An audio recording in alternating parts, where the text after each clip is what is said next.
Right, sitting here with Chris Thompson. Got the wolf in the background, lit up just especially for you, Chris. How are you feeling?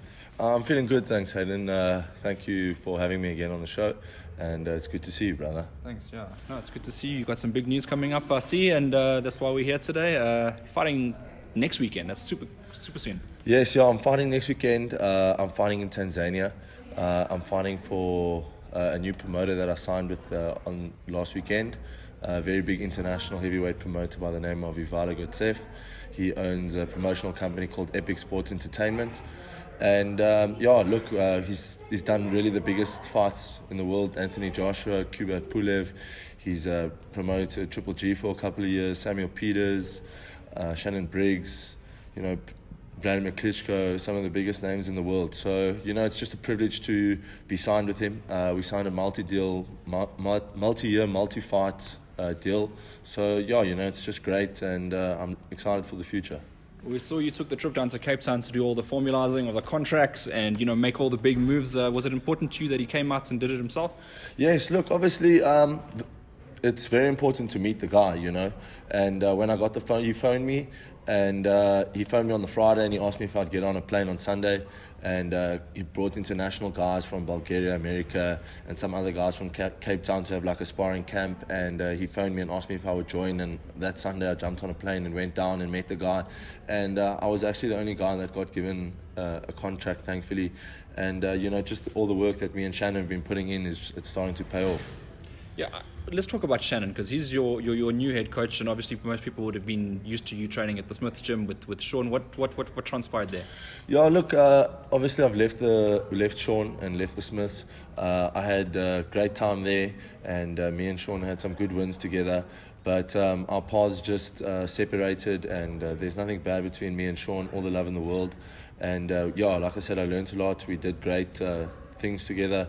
We traveled the world together, and we really had some good times. But I've moved on, and I'm now working with Shannon, and things with Shannon are going really, really well. My skill levels have multiplied at least tenfold, and things are just looking really encouraging and really positive at the moment. Yes, how's Shannon as a coach? Not many people would have seen his work yet, but they're going to see it really soon. How's he as a coach? He's very good. Obviously, he's young, so he's got his own new techniques which really work. And we work very well together. I met Shannon a long time ago, actually, when I used to train with his father. Gert Stradum was my first trainer. That's where him and I met for the first time. And then our journeys just continued. Obviously, he was at Smiths as second in charge. And him and I really worked a lot together for preparing for fights when I was at Smiths. So although Shannon is young, he's been in the sport of boxing for 20 plus years, and his education, his boxing IQ is surpassed most people around internationally. His boxing IQ is really levels above everybody else.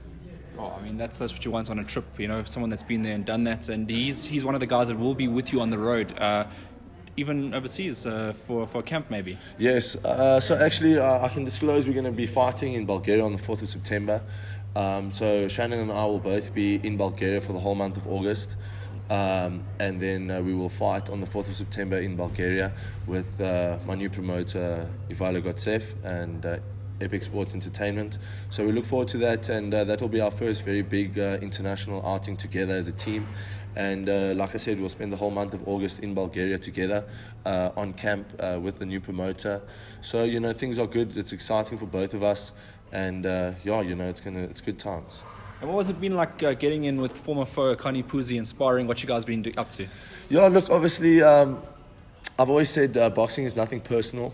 Obviously, Akani and I have fought each other twice, but it's nothing personal. I've moved up a weight division into the heavyweight division, and Alan phoned me and asked me if I would help him prepare for his upcoming fight on the 19th of June, and gladly, it's good work for me. Akani's a very good fighter, as everybody knows, so it's good work for me. There's nothing personal between me and Akani. It's all just good work, just time to put in the effort, and it's good sparring for me as well. So in terms of Akani, I always said I wish him all the best. I wanted to fight him, but now I've moved on and I've moved up a weight division, so our paths will never cross again. So it's nice to actually share the ring and see how things would have gone and how I've elevated my game. You know, speaking about sparring, I want to keep on the subject because you and Tian Fick also got in a few rounds I saw on Yes. social media. And, you know, not too long ago, you were saying that would be a nice fight for you for the SA heavyweight title. How did the sparring go? Are you guys cool? Yeah, look, me and Tian are also cool. I'm cool with everybody in boxing, but obviously when it's a fight, it's a fight. I'm there to take your head off, and I'm there to hurt you, you know. This is a hurt game, and I want maximum violence, and I want to hurt you as bad as possible in the ring, in a fight. But outside of a ring, he's a gentleman, he's a good guy. I can tell you with full confidence that if I fight him, I'll beat him. I'll knock Tian out, cold. But it was good sparring with him. He's a very good guy.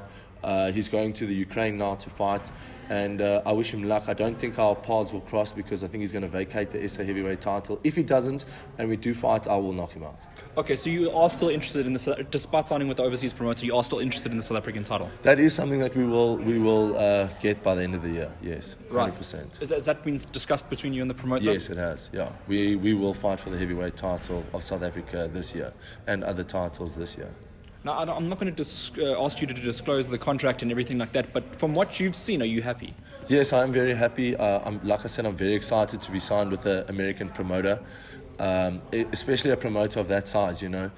He's put on some really big shows, even in COVID times. That Anthony Joshua Kubat Pulev was in the COVID time, and he put on the fight, and it was if you go look at the paperwork and the purses that had to be paid out, it was very serious. So it's a blessing, and the contract is very favorable, and I'll be very busy, and I'll get paid what I deserve.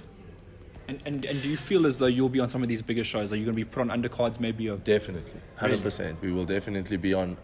You guys will see me on some big shows this year still. Wow. Okay, so there is a lot of action to come from you. I will fight another 5 times probably this year. How does that feel? Because coming from the South African boxing scene where you have to scrape it out 2 fights, maybe 3 if you get lucky in a year. Yeah, it's a big blessing. As I said, I've worked for it, but it's a very big blessing that I get to know how many fights that I'm going to have in this year. It's all been put pen to paper. So it's a good thing for me to be active. It's the most important thing as a fighter is to be active, and you can't buy ring experience, you know. So I'm very excited and to see how I'm going to perform in the next 6 months or 8 months, what's left in the year, and in my next 5 to 6 fights this year. So it's a big blessing to be as active as what I am. Obviously, I wasn't given that opportunity here, and now I've been given an opportunity to go overseas and do it. I mean, how excited are you about not cutting weight anymore? Very. Look, obviously, from about 96 kilos to get to the 90.7 limit was a real struggle. You know, everybody knows I don't carry around extra weight. I don't have flab to give. So Josh from Performance Purist helped me a lot to make weight, and he made it a lot easier. But, you know, the last 10 days for me to get down to cruiser were a real struggle. You know, I was at a stage where I would only eat once a day to make the weight because I didn't have anything else to pull. And now that I don't have to cut weight, I'm actually stronger. I feel like I'm better in the heavyweight division. And obviously in Cape Town, I sparred with some really big guys, some guys that weighed 130, 120 plus, and they're not stronger than me. They're much slower than me, they don't move, and it's much easier for me to hit them. So, you know, strong is strong. Strong doesn't have to be a big flabby guy. You know, you can be powerful in your form, which I am very. So, I mean, you're looking at around 110 kilograms? Yeah, 100%. So I'll probably come in around 110, 112 kilos. I'm 108 now. I will still gain a little bit of weight as the time goes, as we do more strength training with Josh. And we'll just phase it in correctly. But I walk around about 108, 109 kilos. And I won't try and pick up or drop weight for the fight. I'll just wake up, carry on my diet, carry on my training, walk into the weigh-in, walk into the fight and fight. Is there a big difference, not maybe in your strength and conditioning training, or is there a big difference in your boxing? What are the big differences between the two divisions? Obviously, like the cruiserweight division, the guys, they don't hit as hard. Obviously, there's an exception. Kevin really can crack. Kevin is a strong cruiserweight. But other than that, obviously the cruiserweight division is a faster division. The guys use their hands a bit more. But from my experience sparring with all these heavyweight guys, they're slow. Their hand speed is not so great. Their feet movement is not so great. And on the inside, they don't really watch as well. So from my experience and from what I've been doing now, it's actually easier for me to fight the heavyweight guys. And I'll probably knock most of them out, you know, because clean punch is a clean punch. And what would you say? Because I mean, this is what I'm going right back now to when you were a rugby player. Do you think other rugby players should consider boxing? Look, I think anybody should consider boxing. If you want to box. But beware, everybody thinks it's an easy game. It's the toughest game in the world, toughest sport in the world as well. So if you feel you can come from rugby and box, by all means, come have a dip. So Chris, give us a prediction for this year. How's it going to go for you? This year's going to be a good year for me. I'm going to be very busy. You guys will see me active a lot. I will fight at least 5 times this year. And I see 5 wins and hopefully 5 big knockouts.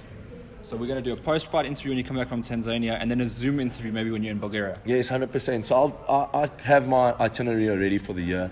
I'll basically be back for a week, and then me and Shannon will be off to Bulgaria for 6 weeks, and then we'll have the fight, and then I'll come back, and then I'll compete twice in Tanzania again, and then I'll go back to Bulgaria for my last fight for the year. So you like having things mapped out for you, not this questioning of what's going to happen tomorrow? Yeah, I think anybody would, It makes training easier, it makes preparation easier, it makes things easier for Shannon.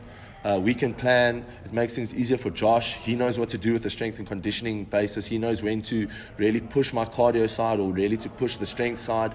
So it makes things a lot easier having everything mapped out.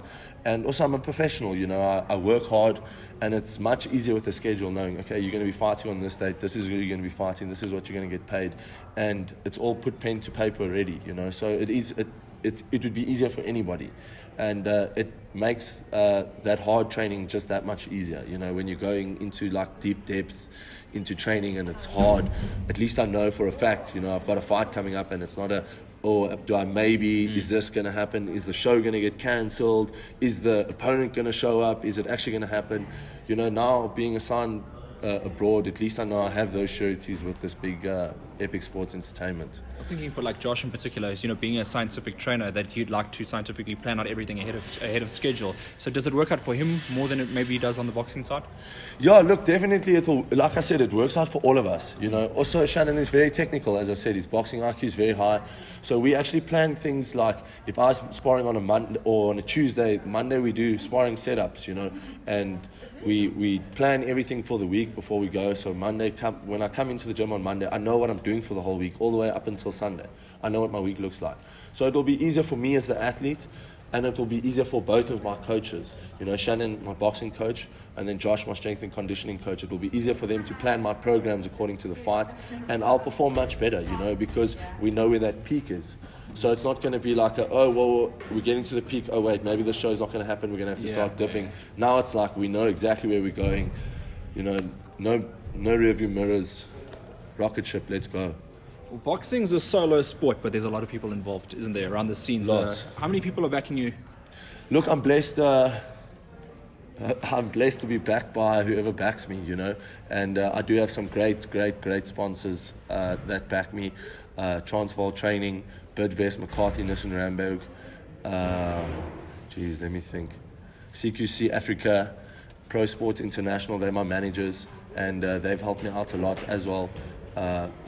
And yeah, those are the main guys that back me, and they're greatly appreciated, and they make things much easier. And then obviously we got the crowd supporting us as well, and that's why we do it. That's why we fight. We fight for entertainment. We fight for the guys watching either at home or in the crowd. Obviously we haven't had people in the crowd lately, but I see it coming in the foreseeable future. When I fight in Tanzania, there'll be people, and when I fight in Bulgaria, there'll also be people in the crowd. So it's just good to entertain them, and it's good to perform for my sponsors. They were the ones that get me to training. Nissen give me a car, I get to training all the time. All these other guys, CQC, and them, they look after me financially. Transvaal Training also helped me financially. So it's good for me to give back to them and perform and put their logos and stuff on big platforms. That, and they're going to be getting a nice fight coming up in Tanzania as well to look forward to. Talking about that fight, who's it up against? I cannot pronounce his name, but it's up against a heavyweight guy. He's quite short. He's a very nice style for me to fight. He's got very tight guards, comes forward, and he's just going to be looking for a big right hand. And we have a great game plan. I believe I'm going to stop him in 2 rounds. Wow. Okay. 2 rounds. So there's a statement you want to make. 100%. I will stop this guy in 2 rounds. I'll knock him out. Because we watched Adi Ntembu against him. I think that's how you pronounce his name, Adi, the guy from Congo, and he laboured to a points decision. So what makes it different for you? I hit clean. That's the difference. Adi was hitting guards. We've been working on some things, and I'm going to pull the guard and I'm going to knock him out. All right, it's just simple as that. Chris, do you have lastly a thank you shout out for anybody? Yeah, thank you to everybody watching at home. I really appreciate you guys. Like I said, I'll be in the ring next week. I hope you guys all enjoy it. You can catch it on DSTV on 294. I'm not sure on the time, but you can keep in link with it. And then just thank you to my sponsors, to Transport Training, to Bidvest, to CQC Africa, to Pro Sport International. Thank you guys very much. I appreciate you, and it's go time, baby.